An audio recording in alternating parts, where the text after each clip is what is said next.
시편 33편 1절에서 22절.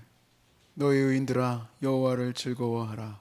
찬송은 정직한 자들이 마땅히 할 바로다. 수금으로 여호와께 감사하고 열줄 비파로 찬송할지어다. 새 노래로 그를 노래하며 즐거운 소리로 아름답게 연주할지어다. 여호와의 말씀은 정직하며 그가 행하시는 일은 다 진실하시도다. 그는 공의와 정의를 사랑하시며 세상에는 여호와의 인자하심이 충만하도다. 21절 22절로 넘어갑니다. 21절. 우리 마음이 그를 즐거워하며 우리가 그의 성호를 의지하였기 때문이로다. 다 함께 여호와여 우리가 주께 바라는 대로 주의 인자하심을 우리에게 베푸소서. 아멘. 저는 오늘 말씀은요, 어떻게 보면 제 찬양에 대한 찬양 철학, 찬양에 대한 철학을 나누는 시간 같을 것 같아요. 그래서 좀 좋고요. 이 나눔을 통해서 여러분이 은혜를 많이 받을 수 있길 바랍니다. 제가 처음 그 찬양에 대해서 눈을 뜨게 된 게 초등학교 5학년 때입니다. 그때 이제 지금은 이제 핸드폰으로 전부 다 음악을 듣지만 신세계가 갑자기 열렸어요. 아버지가 갖고 있던 아이와, 여러분 아이와 아세요? 그때는 아이와 갖고 있거나 소니 갖고 있으면 최고입니다. 초등학교 아이는 없고 아버지는 이제 그때 자기 본인 설교를 녹음을 하셔서 그걸 계속 피드백을 하셨어요. 그래서 저도 뭐 그렇게 하라고 나중에 얘기를 하셨지만 저는 제 목소리 들으니까 못 듣겠더라고. 여러분 녹음해서 자기 목소리 들어봤어요? 저는 제 목소리 못 듣겠더라고. 저희 아버지 목소리가 좋으시거든요. 근데 저는 약간 갈라져 있어요. 그래서 듣기 싫어서 안 듣고 있습니다. 아무튼 그렇지만 그렇게 해서 이제 저희 집에 아이와가 있었고 그 아이와에 저희 집에 호산나 인테그리티라고 미국에서는 유명한 CCM 그 뭐라 그럴까 프로듀싱하는 회사예요. 근데 그 찬양을 듣게 된 거예요. 뭣도 모르고 그냥 들은 거예요. 초등학교 5학년짜리가. 근데 듣는데요, 눈물이 툭툭툭툭 떨어지는 거예요. 영어를 알아들어서가 아니에요. 다 영어로 찬양을 하는데 그 음악에서 나오는 그 악기 구성과 선율이 그것만으로도 눈물이 나더라고. 그래서 눈물을 철철 흘리면서 제가 그 찬양 테이프를 들었어요. 그러면 우리가 이제 보통 눈물을 흘리면 하나님 영광 받으세요 뭐 그런 거잖아요. 그게 아니에요. 그냥 말 그대로 음악에 감동받은 거예요. 음악에. 그리고 나서 아버님이 이제 예배를 드리시는데 이제 그런 엄청난 선진국의 노래를 이제 아이와로 듣고 나서 아버지가 예수님처럼 바울처럼 그러는데 이거는 딴 세상이야. 너무 듣기 싫은 거야. 그게 너무 듣기 싫어. 맨날 우리 아버님이 꼭 하시던 찬양이, 우리 아버님이 이거 영상 보면 되게 기분 나쁘시겠다. 그랬다는 얘기예요. 제가 이제 뭐가 모질라서, 아직 영적인 게 모질라서 그 사랑의 종소리를 그렇게 좋아하셨어. 주께 두 손 모아 비나니 그 찬양 있잖아요. 그러면 그냥 그것만 부르면 좋은데 꼭 옆에 있던 종을 꼭 때리셔. 은총 베푸사 땡 그러면서 저는 그 구성이 너무 싫었어요. 왜 네 박자에 한 번씩 종을 치실까? 저는 그게 너무 싫었고 드럼 치는 형도 너무 싫었어. 박자를 너무 못 맞춰가지고.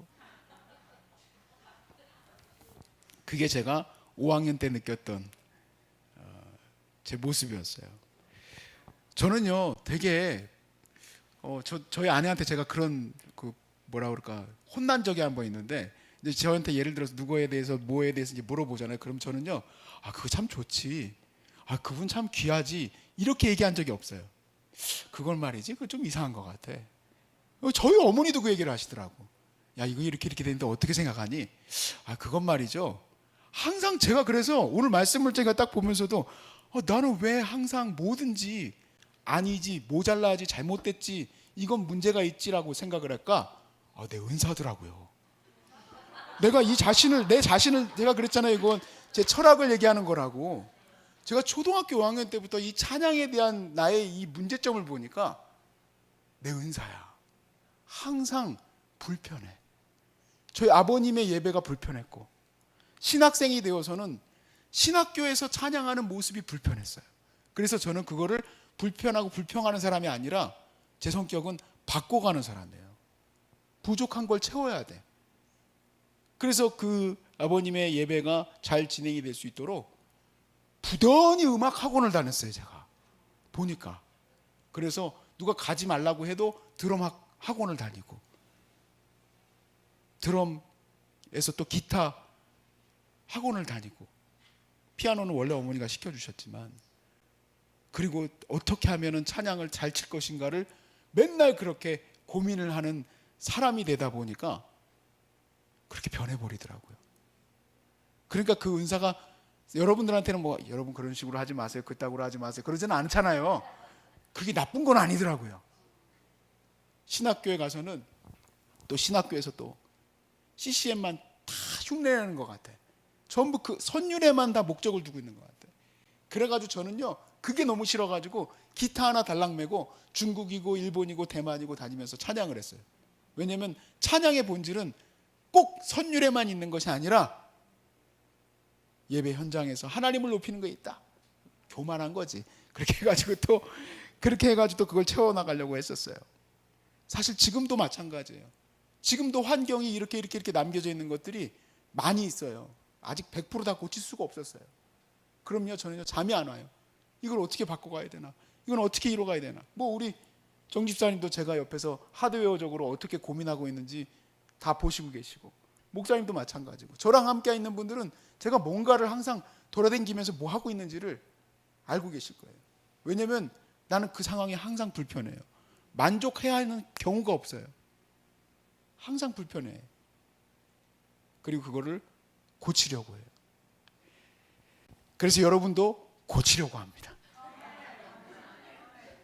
한국 교회의 예배에 대해서 내가 뭘 하고 그걸 고치겠다고 마음 먹고 있는데, 이거를 하나님이 이걸 통해서 사용하실 것 같아.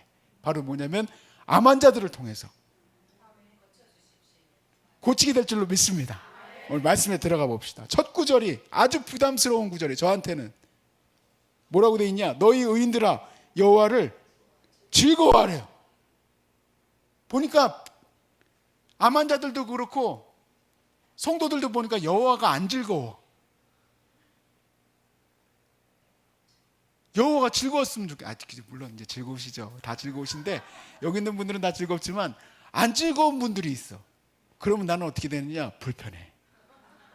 즐겁게 만들어야 돼. 하나님이 좋게 만들어야 돼. 그렇죠? 그러니까 나는 이 구절이 불편한데 여러분도 불편해야 돼요. 이게 우리의 뭐냐면 사명이니까. 하나님이 불편한 사람은 하나님이 즐겁게 만들어야지.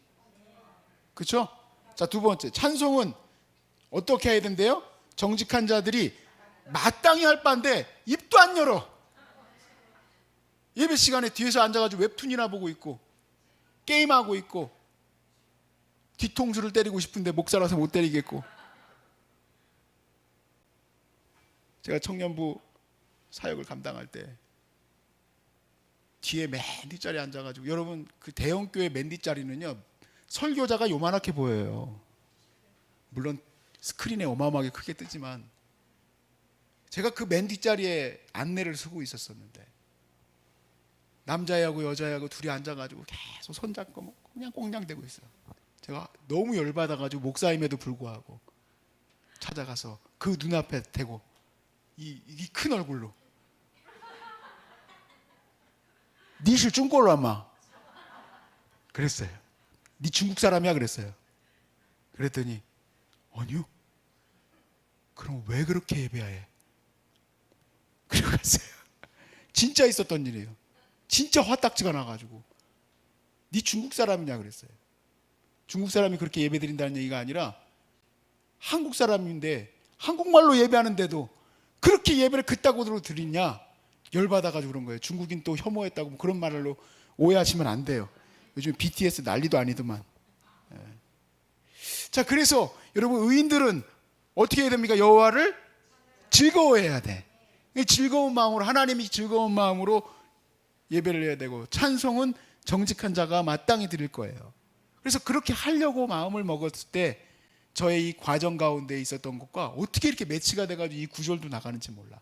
어떻게 예배할까? 2절에 보니까 수금으로 여호와께 감사하고 열줄 비파로 찬송할지어다 돼 있어요. 저의 첫 번째 태스크였어요. 제 인생의 첫 번째 태스크. 악기로 감사하고 악기로 찬송하는 거. 어떻게 악기로 찬송을 하지? 참 이게 참 신기한 게요. 악기로 연주는 해도 악기로 찬송을 할 줄 아는 사람들이 별로 없더라고. 그래서 제가 전공을 했던 애들도 어떻게 악기로 찬송을 하고 악기로 찬양을 하게 하는지 가르쳤었어요. 제가 레슨을 했어요. 총신대학교에는 음악과가 있거든요. 거기에는 피아노과 애들도 있고 올게네과 애들도 있어요. 올게네과 애들이 얼마나 올게를 잘 치겠습니까? 전자악기를. 그 복잡한 거 가지고 오케스트라를 만드는 애들인데 한다고 찬양이 아니거든요. 그러니까 그 찬양을 하기 위해서 저는 전공자도 아닌데 그걸 가르쳤어요. 그래서 이제 열심히 하나님을 높이는 일을 감당했는데 그 다음에 있는 부분이 또 어려운 부분이었어요. 바로 뭐냐면 3절 말씀에도 써 있죠. 새 노래로 노래해라. 새 노래로. 옛날 노래로만 하면은 익혔던 거 가지고 하면 좋은데 새 노래로 노래하래. 여기만 있는 게 아니에요. 새 노래로 노래하라는 게. 근데 제가 자라날 때만 해도요. 지금은 이제 뭐 마커스 같은 것들도 나와서 한국적인 정서가 있는 찬양이 많이 나왔지만 그때 당시만 해도 전부 번안곡이었어요. 그러니까 우리가 이제 음악적으로 싱코페이션이라고 해가지고 이 옆으로 이어지는 그 음들이 너무 많은 거예요. 그러니까 못 따라 불러. 권사님들이 따라 부를 수가 없어. 근데 요즘에 꽃들도 그거는 되게 잘 따라 부르시더라고. 왜냐면 일본 곡조에 붙여가지고 그러니까 일본도 좀 잘 발달했으면 좋겠어. 기독교가. 그래야지 우리가 서로 공유가 되지. 근데 이게 전부 미국 쪽에서 나온 것들은요. 이 박자도 우리하고 좀 잘 안 맞고 그런 거예요. 그러다 보니까 제가 안 되겠다. 내가 우리 한국적인 찬양을 만들어야 되겠다. 왜 그러냐? 이 인성이 항상 불편해. 노래하면서 불편해. 그래서 그걸 그렇게 만들어 써야 되겠다 한 거예요. 제가 이 말씀을 드리는 거는 사실 곡에는 그 나라의 문화의 정서들이 들어가 있어요. 그렇기 때문에 사실 한국인들의 찬양은 한국이 쓰신 분들의 찬양이 제일 은혜가 되겠죠. 여러분 그렇습니다. 그래서 그런 한국 작곡가들이 좀 많이 나왔으면 좋겠는데 우리나라는 좀 쉽지가 않아. 왜냐면 찬양이 나오면 다 카피해가지고 다 갖다 쓰거든. 찬양 작곡가는 그냥 말 그대로 손가락 빨고 살아야 돼. 여러분 제발 사서 쓰세요. 제 노래도 다운받아 쓰세요. 500원. 멜론과 모든 곳에 있어요. 아무튼 우리나라에서는 그게 좀 쉽지가 않아. 그래서 찬양 작곡가들이 많지는 않아요. 좀 아쉽기는 한데 새 노래로 찬양을 해야 돼. 예전에 그 어떤 가수가 자기 옛날의 얘기를 하는 그 다큐멘터리를 봤는데요. 그 가수는 정말 우리나라에서 정말 유명한 가수예요. 근데 이 가수가 처음 가수를 할 때 그런 얘기를 들었대요. 그 자기를 지도해 주시는 그 작곡가가 야, 너 노래 겉멋만 잔뜩 들었냐? 가가지고 조용필 노래를 100번 듣고 와라 라고 했대요. 그러니까 한국 가수의 가요의 정서는 거기다 들어있다라는 거예요. 그래서 제가 찬양에도 정서와 또 근간이 되는 것이 있다라는 것을 공부해야지 알게 된 게 아니에요. 그건 바로 뭘까요? 찬송가예요. 찬송가. 그래서 여러분들이 지금 여기에서 찬양을 할 때에 어떻게 보면 세 곡 열심히 찬양하고 찬송가로 찬양하고 예배를 드리지만 여기에는 제 모든 여태까지의 찬양의 여정에 정서가 다 포함되어 있는 최종 결정판이에요. 그게 찬송가 세 곡이에요. 그냥 부르는 게 아니에요, 그게. 아무튼 찬송가에는 수백 년 동안의 그동안의 성도의 정서가 다 들어있어요. 그러면은 목사님 새 노래로 찬양하라고 했는데 수백 년 동안 불러왔던 찬양만 다시 합니까? 너무 놀랍게도 여기 있는 분들이 고백해요. 여기서 찬송가를 배웠대. 새롭대. 새 노래. 너무 놀랍게도 새 노래가 찬송가야. CCM이 아니고. 그러니까 나는 계속 뭐만 하면 될까? 찬송가만 하면 되겠더라고. 알아서 여기 와서 찬송가를 배우니까. 여러분은 어떠세요? 찬송가 불러보니까 좋아요, 안 좋아요? 좋아요. 그 이상하죠? 왜냐하면 아직 찬송에 대해서 잘 몰라서 그래. 저도 조용필을 잘 모릅니다. 그런데 우리 조용필을 아시는 분들은 그분의 노래를 100번 이상 들으라고 하는 거 봐서는 그 의미가 그 의미구나. 찬송가를 100번 이상 불러보면 이 찬양의 나머지 부분들은 알아서 연결이 돼서 주님을 높이고 찬양할 때, 여러분들이 이제 교회 가가지고 찬양할 거 아닙니까? 그럴 때 얼마나 뜨겁게 찬양할 수 있을까? 찬송의 본질을 붙들고 그렇게 생각하면서 가고 있습니다. 그 다음에 이제 9절에 4절에 나오지만 이렇게 돼 있어요. 여호와의 말씀은 정직하며 그가 행하시는 일은 다 진실하도다. 그는 공의와 정의를 사랑하시며 세상에는 여호와의 인자하심이 충만하도다. 하나님이 어떠한 분인지, 하나님의 성실하심, 하나님의 공의로우심이 바로 성도의 마음에 새겨져야지만 하나님이 얼마나 뛰어나신 분이고 우리를 어떻게 인도하시고 어떻게 보호하시는 분인지가 그 다음 9절에 20절까지 쭉 기록되어 있어요. 근데 이거를 성도의 마음에 새겨 넣는 작업이 최종 작업이에요. 찬양을 위한. 그래서 21절에서 22절의 결론에 이르게 되는데 우리 마음이 그를 어떻게 됐어요? 이제 즐거워하게 된 거예요. 하나님이 우리를 돕는 분이고 하나님은 공의로우신 분이고 하나님은 성실하신 분이고 하나님은 우리를 이렇게 이끄시는 분이다라고 지금 우리가 읽지는 않았지만 그 구절들이 쭉 기록되어 있는데 그것이 마음에 새겨지면 그 사람의 결론, 그러면 우리가 1절에서의 지금 제일 어려운 부분이었죠. 의인은 여호와를 즐거워하라. 그 즐거워하라는 마음이 생기게 돼요. 왜 마음이 슬프고 힘들고 어렵습니까? 하나님이 나를 돕는다고 생각하지 않기 때문에. 하나님은 나를 사랑한다고 생각하지 않기 때문에. 하나님은 공의로우신 분이 아니라 불의하신 분이라고 생각하기 때문에. 그렇기 때문에 찬양이 안 나오는 거예요. 근데 그 하나님이 그 마음에 새겨지게 해야 되는데 어떻게 해야 될까요? 어떻게 해야 되냐면 한 사람 한 사람 붙들고 마음이 힘든 사람은 가서 위로해주고 삶이 어려운 사람은 가서 도와주고 병든 자는 돌아봐야 되고 목마른 자에겐 물 한 잔 줘야 돼. 그래야지 그 사람이 마음이 열려서 하나님을 느끼게 되는데 여러분 이 원리가 바로 뭐냐면 이 원리가 바로 삼일체 원리예요. 이게 무슨 말입니까? 여러분 우리 하나님이 보입니까 안 보입니까? 하나님이 안 보여요. 근데 하나님이 안 보이시는 하나님의 사랑을 어떻게 보이셨습니까? 독생성자 예수 그리스도가 성육신 하셔서 우리와 함께 하셨어요. 그래서 그분이 사랑이라는 것을 알게 됐죠. 그러면서 예수님이 우리에게 이렇게 얘기해요. 내가 했던 것처럼 너희도 해라. 왜냐하면 그래야지 그들이 하나님을 느끼기 때문이라는 거예요. 여러분 닫힌 마음을 열려면 하나님께 닫힌 마음을 열려면 방법은 하나밖에 없어요. 여러분이 또 제가 작은 예수가 돼야 돼요. 그래야지만 그들의 마음이 열려요. 의인들아 여호와를 즐거워하라. 너무 어려운 구절이에요. 너무너무 어려운 사명이에요. 차라리 음악 선율을 배우고 코드를 배우고 박자를 배우고 그거에서 멈추는 게 낫겠지.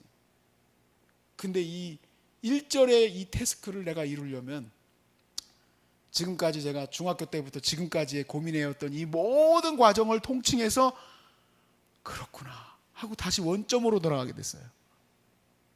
한 사람을 세워야지 이 예배가 제대로 이루어져요. 제대로 이루어져. 이게 다 어우러져야 되지만 거기에서 머물러서는 안 돼요. 그래서 우리나라에 저도 온누리교회에 가서 목요일마다 집회를 했었어요. 얼마나 좋은지 몰라. 그 세련되고 아름다운 찬양과. 그런데 하스데반 목사님이 저를 알까요 모를까요? 저를 몰라요. 아 그렇구나. 단순히 수없이 많은 사람을 모아서 찬양하게 했던 것들도 한계가 있구나. 난 그게 불편해. 그럼 이제 앞으로 어떻게 해나가야 될까? 그렇구나. 이 각 사람들을 다시 세워서 그 사람들이 또 마음이 다친 자들의 마음을 열게 하면 온 세상이 하나님을 예배하는데 부족하지 않겠구나. 이거는 성령이 하나님께서 알아서 하실 일이지만 나는 또 그 가운데 맡겨진 사명 가운데 열심히 하면 되는구나. 여러분과 저의 목표는 1절이에요. 따라합시다. 의인은 여호와를 즐거워하라. 정직한 자들아 마땅히 찬양할지어다. 이거 저와 여러분의 사명입니다. 죽을 때까지 사명이에요. 죽을 때까지 사명. 이 일을 이룹시다. 그 사람들의 마음을 열게 합시다. 그리고 그들이 마땅히 하나님을 즐거워하게 합시다.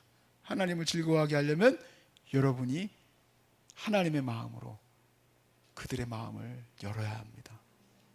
마음을 열어야 돼요. 우리 교회 많이 모아라. 그런 시대는 이제 지났어요. 이거는 제가 말하는 게 아니고 이번에 노예 갔을 때 들었던 얘기예요. 이번에 노예 갔더니 그 목사님 그러시더라고요. 이제는 그런 시대가 지나온 것 같다고. 코로나 시대를 걸어가면서 못 모이게 하잖아요. 못 모이게. 그러면서 그랬대요. 아, 우리가 너무 교회를 크게 졌다. 텅텅 비어 있는 성전에서 스태프들 50명 앉아가지고 마스크 다 쓰고 이렇게 예배하고 있는 것들을 보면서 목사님들이 되게 많이 뭔가를 느끼시는 것 같아요. 그러나 하나님의 사역은 멈추지 않습니다. 하나님의 사역은 여러분만 있으면 멈추지 않아요. 우리는 온 땅 가운데 하나님을 예배하게 될 겁니다. 예배의 중심에 소중한 사람들이 있습니다. 할렐루야. 아멘.